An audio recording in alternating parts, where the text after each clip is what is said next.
Hello दोस्तों, आज मैं आप लोगों के लिए एवरेज यानी औसत का पार्ट 3 लेके आया हूँ। तो बिना टाइम वेस्ट किए मैं आज का पहला क्वेश्चन शुरू करता हूँ। 50 विद्यार्थियों की कक्षा के औसत अंक 30 है। यदि पास होने वाले विद्यार्थियों के औसत अंक 40 तथा फेल होने वाले विद्यार्थियों के औसत अंक 20 हो तो पास होने वाले विद्यार्थियों की संख्या बतानी है। ठीक है, तो यहाँ पे देखते हैं। मैंने मान लिया कि जो पास होने वाले थे वो x हैं और जो फेल होने वाले थे वो y हैं। तो पास होने वाले x हैं, फेल होने वाले y हैं, तो दोनों को मिला के टोटल हमारे पास 50 विद्यार्थी हैं। ये बात क्लियर हो गई कि पास होने वाले x हैं, फेल होने वाले y हैं, तो पास और फेल को मिला के 50 विद्यार्थी हैं। आगे क्या है, यदि पास होने वाले विद्यार्थियों का औसत अंक 40 है। ठीक है, अब यहाँ पे देखो, पास होने वाले x हैं, इनका औसत 40 है। तो अगर इनका योग निकालोगे, हमने क्या बताया था, योग निकालने के लिए औसत में संख्या का गुणा करते हैं। तो पास होने वालों की संख्या x है, तो x का औसत अगर 40 है तो योग कितना होगा, 40x होगा। ऐसे ही फेल होने वाले y हैं, इनका औसत 20 है। ठीक है, तो इनका योग कितना होगा, 20y होगा। अब देखो यहाँ पे पास और फेल को मिला के 50 विद्यार्थी। यहाँ पे क्या है, पास होने वालों की संख्या 40x, फेल होने वालों की संख्या 20y। ठीक है, तो टोटल का योग भी तो निकालना पड़ेगा, क्योंकि x का योग 40x आया है। ठीक है, और y का योग 20y आया है। तो ये जो है क्या है, टोटल 50 विद्यार्थी ये तो हैं, तो 50 विद्यार्थी का योग भी तो निकालना है। तो 50 विद्यार्थी का योग ये हो जाएगा, क्योंकि योग कैसे निकालते हैं, औसत में संख्या का गुणा करते हैं। तो ये कितना आ गया, 1500 आ गया। ये बात क्लियर हो गई। अब इसे एलिमिनेशन मेथड यानी कि विलोपन विधि से सॉल्व करना है। यहाँ पे 20y है, अगर यहाँ 20y होता तो ये कट जाता। तो क्या करेंगे, 20 का मल्टीप्लाई यहाँ करेंगे तो 20 का मल्टीप्लाई यहाँ भी होगा और 20 का मल्टीप्लाई यहाँ भी होगा। बात समझ में आई। ठीक है, तो 20y से 20y कैंसिल कर दो, इसे माइनस करना है। अब यहाँ 40 में से 20 घटाओगे तो ये 20x हो गया, और 1500 में से 5 दुनाई 10 ये 1000 हो गया। ठीक है, ये हो गया 1000। तो 1500 1000 घटाओगे तो कितना आ गया, 500 ये आ गया। तो x बराबर कितना हो गया, 500/20, 0 से कट कर दो तो कितना आ गया, ये 25 आ गया। और पास होने वाले बच्चे कौन से थे, यक्स को ही मैंने माना था पास होने वाले। तो पास होने वालों की संख्या कितनी आ गई हमारी, 25 आ गई।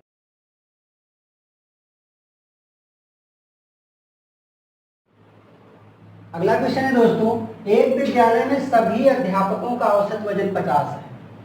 अब इन सभी अध्यापकों में 30 अध्यापिका हैं और पुरुष अध्यापक का पता नहीं कितना है, तो मैंने x मान लिया। ये बात क्लियर हुई कि सभी अध्यापक कितने हो गए, 30 अध्यापिका और x अध्यापक पुरुष। ठीक है, उसके बाद इनका जो औसत वजन है 50 है। इनका टोटल जो औसत वजन है वो 50 है। इस 30 प्लस x का जो औसत वजन है वो 50 है। लेकिन 30 अध्यापिका का औसत वजन 40 पता है और x अध्यापक का औसत वजन 65 पता है। ये बात क्लियर हो गई सबको कि सभी अध्यापक हमारे कितने हो गए, 30 अध्यापिका प्लस x अध्यापक पुरुष, और इन टोटल का जो औसत है वो 50 है।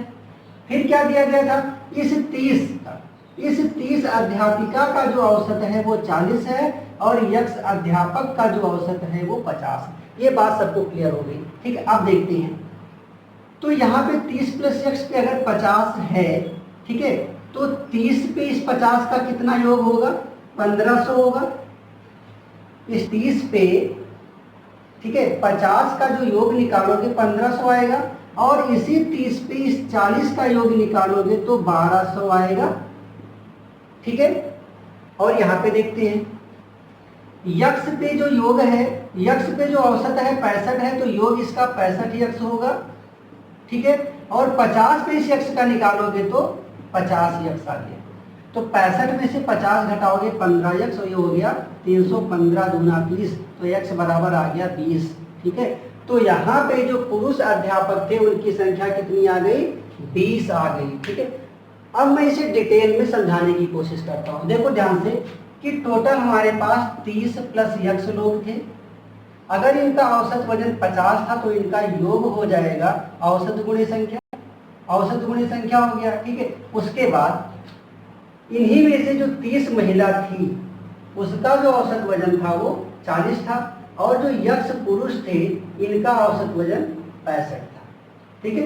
ये हमारा इक्वेशन बन के तैयार होगा। ये तो सबको समझ में आएगा कि 30 अध्यापिका और प्लस यक्ष अध्यापक, तो इन टोटल का जो एवरेज था वो 50 था, ठीक है। उसके बाद टोटल का एवरेज अगर 50 है तो इनका योग आ गया 30 प्लस x गुणे 50। उसके बाद अभी बराबर किसके होंगे, अलग अलग दोनों को अगर जोड़ा जाए तो उसके योग के बराबर होना चाहिए। तो 30 अध्यापिका का 40 औसत है और यक्ष अध्यापक का 65 एवरेज है, तो इनका योग 30 का 30 गुणे 40 हो गया और यक्ष का योग यक्ष गुणे 65 हो गया, ठीक है। और टोटल का 50 ही है। आप देखो यहाँ पे ये हो गया कितना 1500 और ये कितना हो गया 50 यक्ष, ये कितना हो गया 1200 और ये कितना हो गया 65 यक्ष, ठीक है। अब देखो यहाँ पे ये 65 यक्ष और ये 50 को ट्रांसपोज करोगे तो ये हो गया कितना 50 यक्ष, ठीक है। और यहाँ पे 1500 माइनस 1200, 1500 से 1200 माइनस करोगे 300 और ये 15 यक्ष, 15 दूना 30। तो चाहे जैसे सॉल्व करो, ठीक है, चाहे जैसे सॉल्व करो ऐसे ही आंसर आएगा। यहाँ पे मैंने क्या करा, बहुत इसको शॉर्ट बताया हुआ है।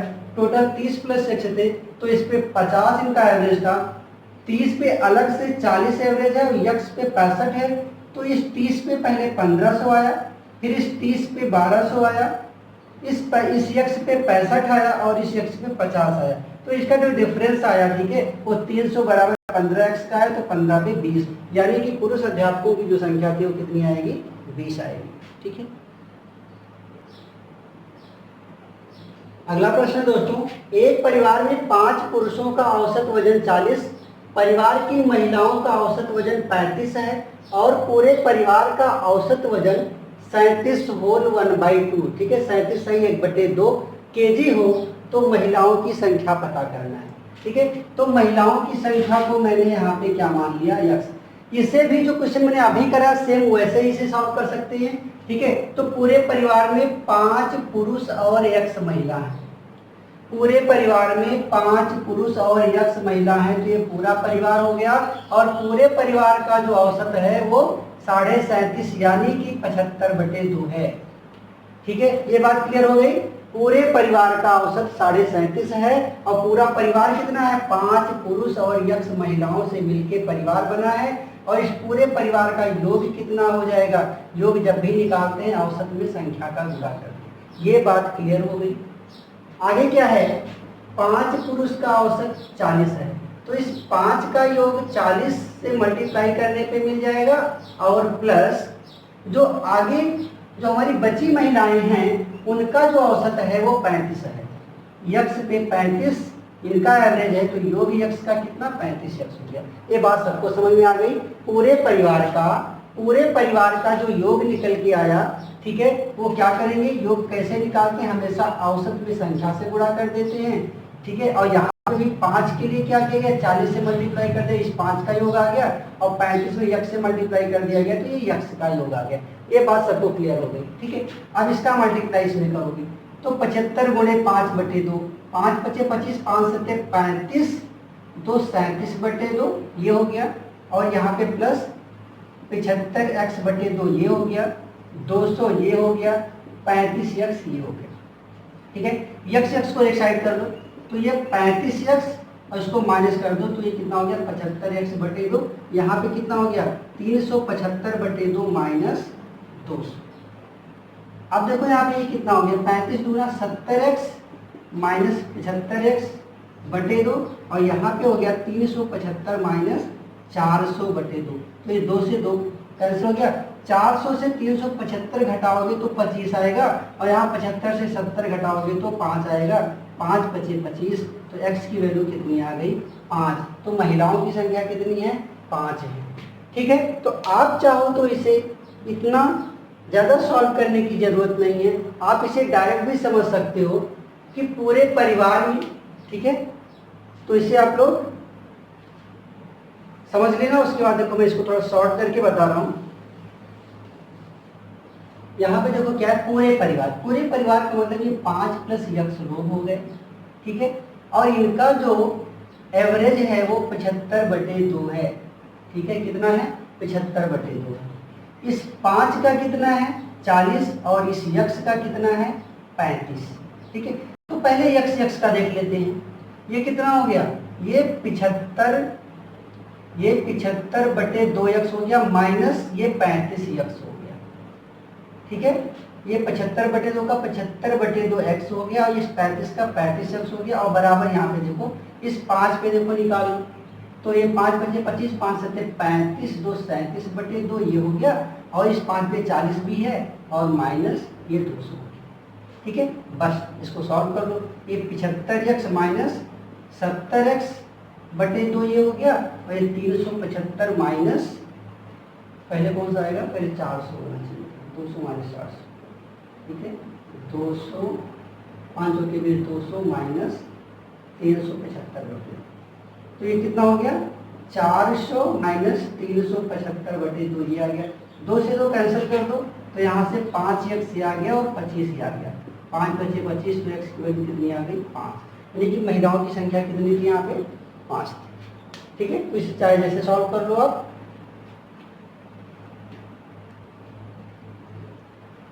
अगला क्वेश्चन है दोस्तों, 8 संख्याओं का औसत 20 है। यदि प्रथम 2 संख्याओं का योगफल 31 हो, अगली 3 संख्याओं का औसत 21 सही 1/3 हो तथा 7वीं और 8वीं संख्याएं छठी संख्या से क्रमशः 4 तथा 7 अधिक हो तो 8वीं संख्या। क्वेश्चन को यहाँ पे ध्यान से समझना है। सिर्फ क्वेश्चन को अगर आप ध्यान से पढ़ेंगे तो ये क्वेश्चन क्लियर हो जाएगा। 8 संख्याओं का औसत 20 है तो इस 8 पे योग कितना आएगा? इस 8 पे योग 160 आएगा। ये बात क्लियर हो गई। 8 पे योग 160 का होगा। प्रथम 2 संख्या का योग 31 है। अब देखो इसमें से जो 2 संख्याएं हैं उनका योग 31 है। ध्यान देना, योगफल लिखा हुआ है यहाँ पे। ठीक है, प्रथम 2 संख्याओं का योगफल 31 है। ठीक है, तो इसमें से जो 2 संख्या है, इसमें से जो 2 संख्या है इसका जो योगफल है वो कितना है? 31 है। ठीक है, आगे क्या लिखा है? अगली 3 संख्या का औसत दिया है यहाँ पे। यहाँ पे योग है, ये क्या है? योग है। 2 संख्या का योग 31 है और यहाँ पे अगली 3 संख्या का औसत 21 सही 1/3 का मतलब कितना? 21 यानी 63 और एक 64/3। ये क्या लिखा हुआ है? ये जो लिखा हुआ है ये 64/3 लिखा हुआ है। बात समझ रहे हो? तो 2 संख्या का योग अगर 31 है तो अगली 3 संख्या का योग क्या होगा? योग जब भी निकालते हैं तो औसत में संख्या का गुणा करते हैं तो ये 3 गुणे 64/3 होगा योग अगली 3 संख्या का। ठीक है, तो 2 संख्या का योग 31 आ गया, अगली 3 संख्या का योग 3 गुणे 64/3 हो गया। आगे क्या लिखा है? 7वीं और 8वीं संख्या छठी संख्या से। ठीक है, अब यहाँ पे देखो कितनी कौन कौन सी संख्याएं हैं? 6वीं संख्या है, 7वीं संख्या है और 8वीं संख्या है। तो 6वीं संख्या से अगर 6वीं संख्या यक्ष है तो 7वीं संख्या इससे 4 ज्यादा और 8वीं संख्या इससे 7 ज्यादा है। ये बात क्लियर हो गई सबको? ठीक है, तो 6वीं 7वीं और 8वीं संख्याएं ये हो गई और इन सब का 2 संख्या ये, 3 संख्या ये, 5 ये हो गई, 6 7 8। तो टोटल मिला के 8 संख्याओं का योग यहाँ से क्या मिलेगा? 31 प्लस 3 गुणे 64/3 प्लस x प्लस 4 प्लस 160 और कुल का जो योग है वो 160। बात समझ में आई? तो 3 से 3 यहाँ पे कट जाएगा। ये 2 संख्या, 3 संख्या, 5 संख्या ये हो गई, 3 संख्या यहाँ पे 8। तो 8 का योग अगर यहाँ से निकालेंगे तो 31 प्लस 64 प्लस 1 2 3 x ये है और 7 4 11। तो यहाँ पे 8 संख्या का योग ये आ रहा है और यहाँ से 8 संख्या का योग 160 आ रहा है। ठीक है, बात क्लियर हो गई। अब देखो यहाँ पे ये हो गया 3x प्लस, अब इसमें 31 64 और ये 11 को जोड़ना है तो कितना आएगा? देखो 4 1 5 और ये 6, ये 6 हो गया। ठीक है, और ये 6 और 1 7 3 10 और ये 10 हो गया। 106 ये हो गया, तो 3x और इन तीनों को जोड़ने पे 106 आया और बराबर किसके है ये 160 की। तो ये 3x बराबर 160 में से 106 घटाओगे तो 160 में से 100 निकल गया, 60 बचा, और 60 में से अगर 6 घटाओगे तो 54 बचेगा। तो x बराबर कितना हो गया, ये 3 से डिवाइड कर दो, 3 निकलना 3 और 2 बचा, 3 अठे 24, तो x की वैल्यू 8 आ गई। तो 8वीं संख्या पूछा है, कौन सी संख्या पूछा है, ये 8वीं संख्या पूछा है। तो 8वीं संख्या कितनी थी, x + 7 थी, तो ये 18 + 7 8 7 15, यानी कि 8वीं संख्या हमारी क्या आएगी, 25 आएगी। क्लियर है दोस्तों?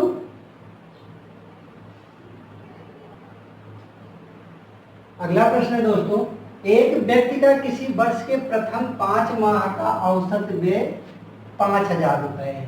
ठीक है, तो इस 5 माह का योग निकालो। तो 5 पे योग कितना आएगा हमारा, 25,000 रुपए।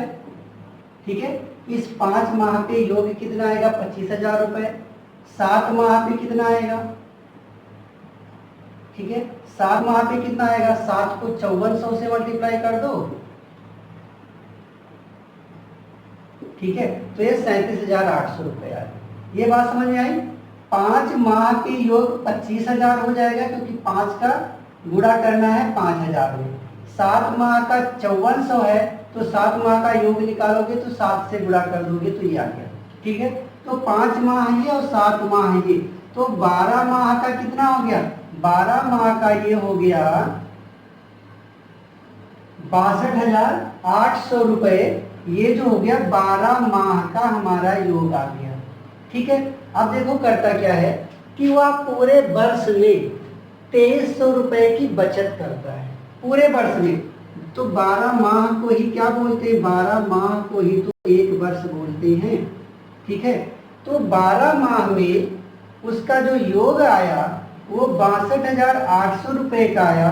ठीक है, तो ये क्या चीज का आया है, ये जो व्यक्ति था इतना रुपया व्यय करता था।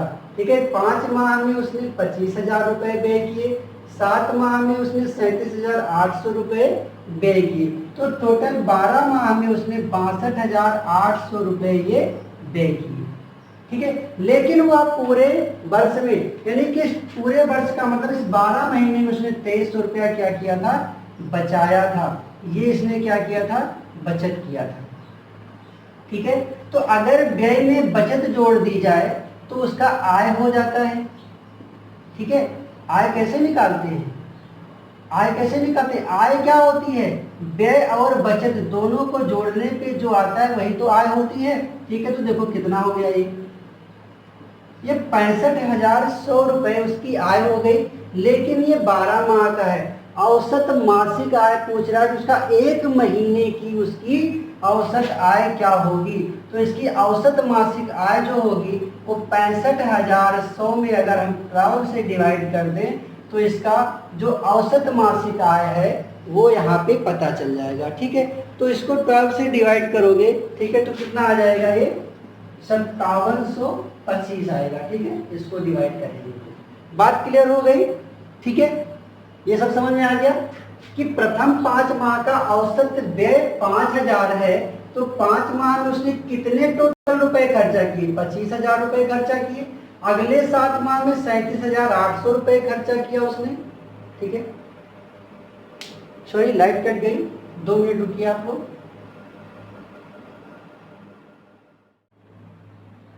अगला क्वेश्चन है दोस्तों, एक फैक्ट्री के कुल कर्मचारियों की औसत दैनिक मजदूरी 92 रुपए है।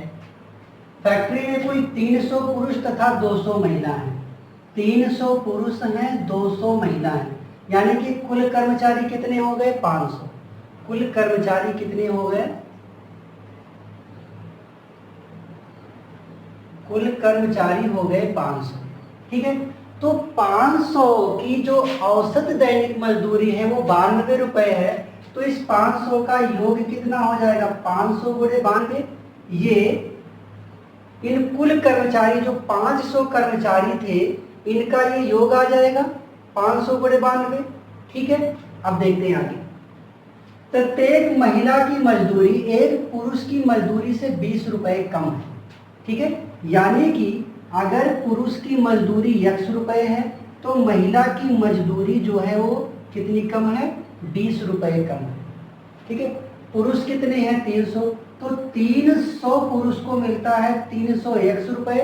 ठीक है, प्लस 200 महिला को मिलता है 200 गुणे x माइनस 20 रुपए। बात समझ आ रही? एक पुरुष को अगर x रुपए मिलता है तो 300 पुरुष को 301 रुपए मिलेंगे। एक महिला को x माइनस 20 रुपए मिलते हैं तो 200 महिला को 200 गुणे x माइनस 20 रुपए मिलेंगे। तो ये 300 महिला का हो गया, ये 300 पुरुष का हो गया, ये 200 महिला का हो गया। तो 500 लोगों का योग ये आया है और यहाँ पे 500 लोगों का योग कितना है, 46,000। ये बात सबको समझ में आई? ठीक है, कि x रुपए अगर एक मजदूर की मजदूरी है तो 300 मजदूरों की 300 रुपए होगी। ऐसे ही अगर एक महिला मजदूर की मजदूरी x माइनस 20 रुपए है तो 200 महिला की 200 गुणे x माइनस 20 होगी।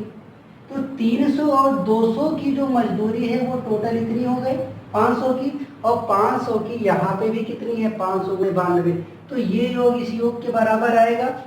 ठीक है, अब यहाँ पे देखते हैं, ये 300x है, इसका यहाँ पे मल्टीप्लाई कराओगे तो 200x, 300x प्लस 200x ये 500x हो गया, और इस 200 का गुणा अभी इस 20 में भी होना है तो माइनस 400 बराबर कितना हो गया, ये 46,000 रुपए हुआ। कितना हो गया, ये 46,000 रुपए हो गया। ठीक है, अब आगे देखते हैं। तो ये 500x बराबर कितना हो जाएगा, ये 46,000 में जब इसको उस साइड भेजोगे तो प्लस 400 होगा कि नहीं होगा, प्लस 400, सॉरी यहाँ पे 200 का 20 में गुणा करोगे तो 4,000 आएगा। ठीक है, 4,000 रुपये। ठीक है, अब देखते हैं यहाँ पे, तो x बराबर कितना हो गया, 46,000 में 4,000 जोड़ेंगे तो कितना हो गया, ये कितना हो गया हमारा 50,000 हो गया। और 50,000 को जब 500 से डिवाइड कर दोगे तो जो 2 जीरो कैंसिल कर दो, और 5 से जब 500 को काटोगे तो 100 ही तो आया। ठीक है, क्या ज्ञात करना था, एक पुरुष की दैनिक मजदूरी। तो पुरुष की दैनिक मजदूरी कितनी मानी थी मैंने, पुरुष की दैनिक मजदूरी x रुपए ही तो था, यानी कि एक पुरुष को, ठीक है, कितना रुपए मिलता है, 100 रुपए मिलता है। ये बात सबको क्लियर हो गई? ठीक है,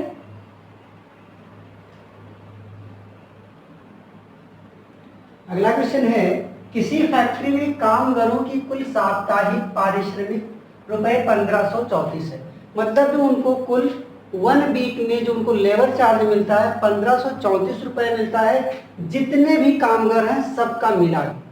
ठीक है, यहाँ पे क्या है, एक कामगार का औसत साप्ताहिक पारिश्रमिक जो है वो 118 रुपए। एक सिंगल कामगार का, एक सिंगल लेबर का जो लेबर चार्ज है वो 118 रुपए मिलता है।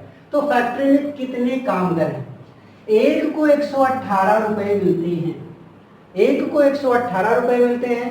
फैक्ट्री में कामगारों की संख्या कितनी है ये नहीं पता। ठीक है, अगर एक को 118 मिलता है, कुल कामगार x हो, ठीक है, तो सबको 118 रुपए मिलेंगे, तो कुल का x गुणे 118 होगा। एक को 118 मिलता है, अगर फैक्ट्री में कुल कामगार x हो तो सबको 118 मतलब 118 गुणे x। ठीक है, लेकिन कुल पारिश्रमिक पहले से पता है कितनी है, 1534 रुपए। एक को 118 मिलती है तो कुल को x गुणे 118 मिलेगी। ठीक है, और कुल का जो यहाँ पे लेबर चार्ज है वो 1534 पहले से दिया गया है, तो x कितना आ जाएगा हमारा, 1534 बटे 118, 118 के 118 बचे 534, 118 को डिवाइड करोगे 3। ठीक है, तो x की वैल्यू कितनी आ गई, 13। ठीक है, तो टोटल कामगार कितने थे, 13। अब 13 को 118 से गुणा करोगे तो यही आ जाएगा। इसका मतलब क्या हुआ कि अगर एक पारिश्रमिक को 118 रुपए मिल रहे हैं तो 13 पारिश्रमिक को 1534 रुपए मिल रहे हैं। क्लियर दोस्तों? अगला क्वेश्चन है दोस्तों, पिकनिक पर जाने वाले एक समूह की औसत आयु 16 वर्ष है। पिकनिक स्थल पर 20 व्यक्तियों का एक अन्य समूह जिसकी औसत आयु 15 वर्ष थी पहले समूह में सम्मिलित हो गया। यदि दोनों समूहों की अब जो औसत आयु है वो 15.5 वर्ष है तो पहले समूह में कितने व्यक्ति थे। तो हमने माना कि जो पहला समूह था अगर उसमें x व्यक्ति रहे हो और इस यक्ष की अगर औसत आयु 16 वर्ष है। ठीक से समझना दोस्तों, अगर पहले समूह में यक्ष व्यक्ति रहे हो तो यक्ष व्यक्ति का अगर औसत आयु 16 है तो इस यक्ष का योग कितना होगा, 16 यक्ष होगा। क्लियर। उसके बाद क्या बताया है कि 20 व्यक्ति का एक अन्य समूह आया जिसकी औसत 15 थी, तो इसका योग 300 है। इसने किया क्या, पहले समूह में सम्मिलित हो गया। अगर पहले समूह का योग 16 यक्ष है और जो अन्य समूह आया था उसका योग 15 गुणे 20 300 था, क्या हुए ये दोनों पहले समूह में सम्मिलित हो गए। ये 300 लोग पहले वाले में मिल गए, मतलब 16x + 300 हो गए। अब बताओ लोग कितने हो गए, पहले यक्ष लोग थे 20 लोग और आ गए, अब x + 20 लोग हो गए। तो x + 20 लोग पे जो एवरेज है हमारा वो 15.5 है। औसत बराबर कुल योग बटे संख्या होती है, सबको पता है। बस और बस केवल करना क्या है, क्रॉस मल्टीप्लाई कर दो। तो 15.5 का x में करोगे तो ये 15.5x हो गया, प्लस 20 से करोगे तो कितना आएगा, 20 से करोगे तो 2 पंचे 10, ठीक है, 2 पंचे 10, 2 पंचे 10 और 1 11, 2 1 कम 2 और 1 3, एक डिजिट के बाद यहाँ डेसिमल भी लगाओगे। ठीक है, या ऐसे भी समझ सकते थे 15 दूना 30, 300 ये हो गया, और 5 दूना ये 10, तो 300 और 10 310। ठीक है, कितना आ गया ये 310 आ गया, बराबर कितना है 16x + 300। ये बात समझ में आई सबको। ठीक है, अब देखते हैं ये 16x ज्यादा है, 15.5x कम है, तो इसको अगर इस साइड से भेजोगे तो 15x में से अगर ठीक है 16x में से अगर 15.5 घटाओगे तो कितना आएगा, 16x में से 15.5 घटाओगे तो कितना आएगा, 0.5 आएगा, 0.5x आएगा। ये कैसे, ये 16 है, ठीक है, इसमें से 15.5 घटाया गया तो 10 में से 5 गया 5, यहाँ 15 बचा, 15 में से 15 गया तो ये खत्म हो गया, 0.5x आया। अब यहाँ पे देखो 310 ये है, 300 है, 310 में से 300 घटाओगे तो 10 आया। यहाँ का डेसिमल अगर हटाना हो तो करते क्या है, ये एक्चुअली लिखा है 10/0.5, ये x बराबर हुआ। एक डेसिमल अगर यहाँ से हटाना है तो ऊपर एक 0 बढ़ाना पड़ेगा, इस डेसिमल को अगर हटाना है तो ऊपर एक 0 बढ़ाना पड़ेगा। 5 दूनाई 10, x की वैल्यू कितनी आ गई, 20 आ गई। तो पहले समूह में कितने व्यक्ति थे, पहले समूह में 20 व्यक्ति थे। ठीक है, पहले समूह में भी 20 व्यक्ति थे और जो दूसरा समूह आया था 20 व्यक्तियों का, ठीक है, उसमें तो 20 व्यक्ति थे ही। बात क्लियर हो गई। एक बार फिर से समझा देता हूं, अगर यक्ष व्यक्ति रहे हैं तो इनका योग 16x हो गया। इसमें 20 व्यक्तियों का जो समूह आया था जिसकी औसत आयु 15 थी वो इसमें सम्मिलित हो गए, मतलब 15 दूना 20, 300 लोग इस 16x में और जुड़ गए। तो पहले यक्ष लोग थे, अब 20 लोग और बढ़ गए तो x + 20 लोग हो गए। अब इनका जो एवरेज था 15.5 था। ठीक है, बस क्रॉस मल्टीप्लाई करके इसको सॉल्व कर लेना है। तो यक्ष की वैल्यू कितनी आ गई, 20, मतलब पहले समूह में कितने व्यक्ति थे, 20 व्यक्ति थे पहले समूह।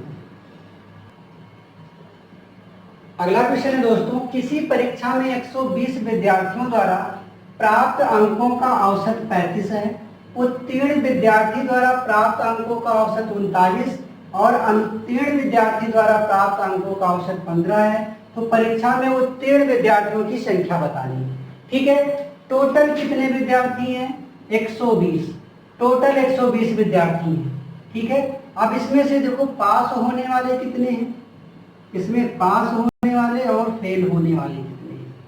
टोटल विद्यार्थी 120, पास होने वाले अगर यक्ष हैं तो फेल होने वाले 120 - x होंगे कि नहीं होंगे। ये बात समझ में आई। 120 विद्यार्थी में से अगर यक्ष बच्चा पास होता है, ठीक है, तो इस पास को 120 में से निकाल दो, जितने बचेंगे उतने ही तो फेल हुए। अगर 120 में से x पास होता है तो 120 - x बच्चे क्या होंगे, फेल होंगे। ठीक है, अब देखो यहाँ पे 120 का जो एवरेज है वो 35 है, तो इस 120 का जो योग आएगा वो कितना आएगा, 120 × 35 आएगा कि नहीं आएगा। 120 का अगर एवरेज 35 है तो इस 120 का योग 120 × 35 आएगा कि नहीं आएगा। ठीक है, अब देखो आगे पास होने वाले विद्यार्थी यक्स हैं और पास होने वाले का अगर एवरेज 39 है तो इसका योग कितना आएगा? इस पास होने वाले का योग 39 यक्स आएगा। ठीक है, पास होने वाले का योग 39 यक्स आएगा और फेल होने वाले जो है उनका एवरेज अगर 15 है तो फेल होने वालों का योग जो है वो 120 माइनस एक्स गुणे 15 होगा कि नहीं? ये बात सबको समझ में आ गई कि अगर पास हो रहे हैं यक्स और इनका एवरेज 39 है तो योग 39 यक्स हो गया। फेल जो हो रहे हैं वो 120 माइनस यक्स है, अगर इनका एवरेज 15 है तो योग में क्या करते हैं, उसका जो भी औसत होता है उससे मल्टीप्लाई करने पे योग मिल जाता है। ये बात सबको क्लियर होगी। तो पास प्लस फेल टोटल 120 विद्यार्थी, 39 यक्स में ये पास हो गए ये फेल हो गए, दोनों का मिला के जो योग आया है वो 120 गुणे 35 आया है। ठीक है, मेरा जो मतलब था वो ये इक्वेशन बनाने का था। ये बात सबको समझ में आई। 120 विद्यार्थी थे जिसमें से यक्स पास थे। अगर यक्स पास हैं तो 120 में से अगर पास को निकालोगे तो 120 माइनस एक्स फेल बचे। ठीक है, अब आगे एवरेज अगर इसका 39 है तो इसका योग 39 एक्स हो गया, इसका एवरेज 15 है तो इसका योग 15 गुणे 120 माइनस एक्स हो गया और टोटल 120 का जो योग था 120 गुणे 35 था। तो पास प्लस फेल बराबर कुल। ठीक है, अब आगे देखते हैं। तो ये कितना हो गया हमारा, ये तो 39 यक्स है और प्लस ये कितना आएगा, यहाँ पे देखो अगर माइनस में 15 का मल्टीप्लाई करोगे तो माइनस 15 यक्स हुआ। ठीक है, और यहाँ 120 गुणे 35 लिखा है, कितना लिखा है 120 गुणे 35, तो 120 गुणे 35 करोगे तो ये 4200 आएगा। ठीक है, कितना आएगा ये 4200 आएगा और यहाँ पे कितना आएगा और 120 में जब 15 का गुणा करोगे तो पॉजिटिव आएगा। ठीक है, ये पॉजिटिव आएगा, दूसरी साइड में ले जाओगे तो माइनस, मल्टीप्लाई करोगे 15 गुना 30 और 15 एकम 15 16 17 18, तो ये कितना आएगा, ये 1800 आ गया। ठीक है, ये कितना आ जाएगा 1800 आ गया। तो 39 में से अगर 15 माइनस करते हो तो कितना आएगा, ये 24 एक्स आया और 4200 में से अगर 1800 माइनस करते हो तो कितना आएगा, यहाँ पे 2400 आएगा। ठीक है, कितना आएगा 2400 आएगा। क्लियर, अब देखो 24 से 24 कट गया तो x की वैल्यू कितनी आ गई, 100 आ गई। ठीक है, क्या निकालना था मुझे, उत्तीर्ण विद्यार्थियों की संख्या, तो उत्तीर्ण वाले तो यक्स थे तो यक्स की वैल्यू कितनी आ गई, 100 आ गई। क्लियर हो गया।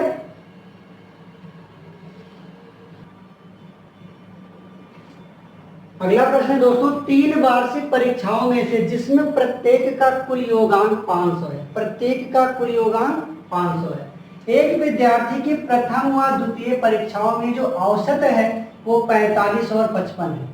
पहले में कितना पाता है 45%, दूसरे में कितना पाता है 55%। ठीक है, पहले में कितना पाता है वो 45% और दूसरे में कितना पाता है 55%, ये इसका एवरेज है। ठीक, अब देखो यहाँ पे क्या लिखा है, 60% का समग्र औसत प्राप्त करने के लिए, मतलब टोटल कितना 60% का टोटल एवरेज अगर प्राप्त करना हो तो तीसरी वार्षिक परीक्षा में कितने अंक प्राप्त करने होंगे। पहले में 45 पाया, दूसरे में 55 पाया और तीसरे में मैंने मान लिया कि वो x% पाया होगा। बात समझ में आ रही, पहले में 45 पाया, दूसरे में 55 पाया, तीसरे में मैंने मान लिया x% पाया होगा, तो इसका एवरेज जो है वो 60% आ रहा है। तो एवरेज होता क्या है, एवरेज जो होता है वो होता क्या है कि सबका योग बटे पदों की संख्या होता है। तो पदों की संख्या 3 आएगी क्योंकि कितनी परीक्षा हुई है, 3 परीक्षा हुई, पहली परीक्षा, दूसरी परीक्षा, तीसरी परीक्षा। ठीक है, तो टोटल का योग बटे 3 और ये जो एवरेज आया है टोटल वो कितना है 60% के बराबर, ऐसा यहाँ पे लिखा हुआ। बात समझ में आ गई। 45 55 कितना होता है, 45 55 100 होता है, तो ये 100 प्लस x% हो गया और यहाँ पे जब मल्टीप्लाई करोगे तो 180 हो गया। ठीक है, तो यहाँ से x% की वैल्यू कितनी आ गई, 180 में से 100 माइनस करोगे तो 80 आया। ठीक है, तो x की वैल्यू कितनी आ गई, 80% आई। ठीक है, अब देखो क्या बोल रहा है कि उसे कितने अंक प्राप्त हुए हैं, अंक पूछ रहा है कि उसे तीसरी परीक्षा में कितने अंक प्राप्त हुए हैं। तो सभी परीक्षाओं में, एक में 500 पाता है, दूसरे में 500 पाता है, तीसरे में 500 पाता है, तो इस 500 पे, ठीक है, तीसरी परीक्षा में भी 500, क्या लिखा है प्रत्येक का कुल योगांक 500 है, सब पे 500 पाता है, तो तीसरे में भी 500 पाएगा, तो इस 500 पे पाया कितना है, वो 80% ही तो पाया है। इस 500 का उसने कितना पाया है, 80% ही तो पाया है। तो ये दोनों कट गया, 8 पंचे 40, 400 अंक वो तीसरी परीक्षा में पाया। ठीक है, बात क्लियर हो गई। अगला क्वेश्चन है दोस्तों, एक क्लास के कुछ छात्रों का औसत वजन 43 है। कुछ छात्रों का औसत वजन अगर 43 है और ये कुछ छात्र अगर यक्ष हो, तो इनका जो योग आएगा वो 43 यक्ष आएगा। ठीक है, आगे क्या लिखा है कि अगर 4 नए छात्र और आ जाएं तो औसत वजन 42.5 kg हो जाता है। 4 नए छात्र और आ जाएं तो औसत वजन जो है वो 42.5 हो जाता है। तो 4 नए छात्र और आ जाएं, तो पहले कितने छात्र थे, यक्ष, अब 4 और आ जाएं तो इनका जो औसत वजन था वो 42.5 था। बात समझ रहे हो कि यक्ष छात्रों का अगर औसत 43 था तो इस यक्ष पे योग कितना आएगा, 43 यक्ष का आएगा, प्लस इसमें 4 छात्र और जुड़ेंगे। ठीक है, तो क्या होता है कि पहले यक्ष छात्र थे, अब 4 छात्र और जुड़ गए।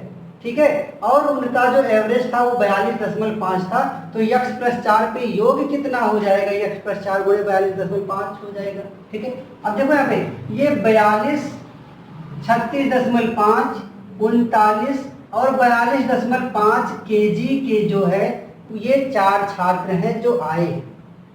यक्ष छात्र का औसत वजन 43 था, तो यक्ष पे योग 43 यक्ष हुआ है, और यहाँ पे जो 4 छात्र आए हैं उनका योग क्या है, 42, 36.5, 39, 42.5 को अगर जोड़ोगे तो कितना आया, 160। क्लियर हुआ।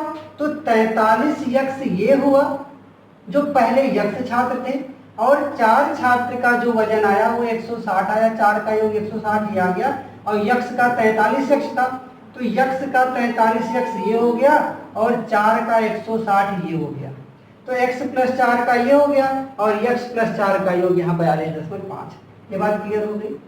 अब इसे सॉल्व करो, ये 43 यक्ष है और यहाँ पे x में मल्टीप्लाई करोगे 42.5 का, तो इधर जब लेके आओगे तो 42.5 माइनस में हो जाएगा। ठीक है, इसको 75 कर लिया गया, ट्रांसपोज कर लिया गया। ठीक है, और जब 42.5 का 4 में मल्टीप्लाई करोगे तो 170 आया, 160 को उस साइड में भेजोगे तो माइनस 160 हो गया। 43 से 42.5 घटाओगे तो 0.5 x आया, 0.5 x आया, और 170 से 160 घटाओगे तो 10 आया, तो x की वैल्यू कितनी आ जाएगी, 1 0 जब यहाँ बढ़ा लोगे तो यहाँ का डेसिमल खत्म हो जाएगा। ठीक है, तो x की वैल्यू कितनी आ गई, 20 आ गई। तो क्लास में कुल छात्रों की संख्या कितनी थी, 20 थी।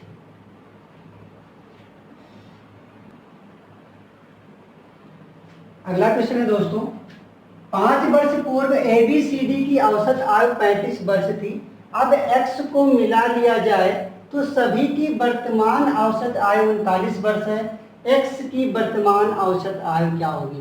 क्वेश्चन को ध्यान से समझना है यहाँ पे, क्योंकि यहाँ पे क्या दिया हुआ है, 5 वर्ष पूर्व दिया हुआ है और बात वर्तमान की कर रहा है, इस बात को ध्यान देना है। ठीक है, अब देखते हैं यहाँ पे ABCD कितने लोग हैं, ये 4 लोग हैं, तो 4 लोगों का अगर औसत 35 है तो इस 4 का योग क्या होगा, इस 4 का जो योग होगा वो 4 गुणे 35 होगा, 4 पंचे 20, 4 के 12 और 2 14, 140। बात क्लियर हुई। 4 का एवरेज 35 है तो इस 4 का योग 140 होगा। ठीक है, ये तो 5 वर्ष पूर्व की बात है, बात मुझे वर्तमान की करनी है। अगर मुझे बात वर्तमान की करनी है, ठीक है, अब देखते हैं, 5 वर्ष पूर्व A की आयु, 5 वर्ष पूर्व B की आयु, 5 वर्ष पूर्व C की आयु, 5 वर्ष पूर्व D की आयु। ठीक है, तो इसमें 5 वर्ष पीछे, इसमें 5 वर्ष, इसमें 5 वर्ष, इसमें 5 वर्ष, तो 4 लोग अगर वर्तमान में आएंगे तो 4 पंचे 20, 20 साल जुड़ेगा कि नहीं जुड़ेगा। एक पे 5 वर्ष पीछे है, दूसरे पे 5 वर्ष पीछे है, तीसरे पे 5 वर्ष पीछे है, चौथे पे 5 वर्ष पीछे है, तो चारों पे 5-5 वर्ष के हिसाब से 20 वर्ष। अगर वो आगे आएंगे, ये पूर्व की बात है, पहले की, अगर वो वर्तमान में आएंगे, ठीक है, तो 20 साल और जुड़ेंगे कि नहीं जुड़ेंगे। अगर इन पूर्व वाले को मैं वर्तमान में लाऊंगा तो क्या करूंगा, मैं 20 और जोड़ दूंगा तो ये वर्तमान की आयु का योग हो जाएगा, ठीक है। तो कितना हो गया, 160 हो गया। ये बात क्लियर हुई। 4 लोगों की औसत आयु 35 थी, तो 4 पे योग 140 आया। ये 5 वर्ष पूर्व की बात थी, और चारों में 5-5 साल जब बढ़ा तो 4 पंचे 20 साल बढ़ गया, तो इनकी वर्तमान आयु 160 हो गई। क्लियर हुआ। तो 4 पे योग 160 है। अब क्या किया गया, एक व्यक्ति और आ गया x, इन्होंने क्या किया, x को भी मिला लिया। तो 4 पे योग अगर 160 था तो 5 पे योग अब 160 प्लस x हो गया। 4 पे योग 160 था तो 5 पे योग 160 प्लस x हो जाएगा। लेकिन यहाँ पे भी कुछ और लिखा है, ये देखो, जब यक्ष को मिला लिया जाए तो अब वर्तमान औसत आयु 39 हो गई। 4 पहले से थे, यक्ष को मिला लिया 5 हो गया। 5 का एवरेज 39 है, तो 5 का योग कितना हो जाएगा, 5 9 45, 5 त्याई 15 4 19 195 हो गया। तो 5 पे योग यहाँ 160 प्लस यक्ष है, और यहाँ पे 5 का योग 195 आएगा। 5 गुणे 39, तो x की वैल्यू कितनी हो गई भाई, 195 माइनस 160, ठीक है। तो x की जो वर्तमान आयु आनी थी कितनी आ गई, 35 आ गई। क्लियर। अगला प्रश्न है दोस्तों, अपने प्रथम 3 परीक्षणों में किसी छात्रा का औसत प्राप्तांक n है। यदि वह अपने चौथे परीक्षण में पिछले औसत प्राप्तांक से 20 अंक अधिक प्राप्त करती हो तो प्रथम 4 परीक्षणों का औसत क्या होगा। तो एवरेज क्या निकालते हैं, एवरेज बराबर होता है सभी पदों का योग बटे पदों की संख्या। तो कितने परीक्षण है, 4 परीक्षण है। 3 परीक्षणों में उसका जो एवरेज है n है, तो 3 पे योग कितना आ जाएगा, 3n आ जाएगा, ठीक है। और चौथे परीक्षण में वो पिछले औसत प्राप्तांक से 20 अंक अधिक पाती है, ठीक है। तो पिछला जो औसत प्राप्तांक था वो n था, अब उससे वो 20 ज्यादा पाती है। तो 3 पे योग 3n था, चौथे में वो क्या की है कि जो पिछला उसका एवरेज था उससे 20 ज्यादा पाई है। तो 3 का योग 3n हो गया, और चौथे का योग n प्लस 20 हो गया, ठीक है। एवरेज निकालना है तो सबका योग बटे जितने परीक्षण हुए, कितने परीक्षण हुए, 4 परीक्षण हुए हैं, तो 3n और 1n ये 4n हो गया। 4n प्लस 20 बटे 4, ठीक है। 4 से 4 कटेगा n आएगा, 4 से 20 कटेगा 5 आएगा, ठीक है। तो एवरेज कितना आ गया दोस्तों, n प्लस 5 आ गया। तो आज की वीडियो आप लोगों को कैसे लगी जरूर बताइएगा। अब बचे हुए हैं कुछ क्रिकेट या गेम से संबंधित जो भी क्वेश्चन होते हैं, उसे मैं पार्ट 4 में आप लोगों को लेके आऊंगा। तब तक के लिए धन्यवाद।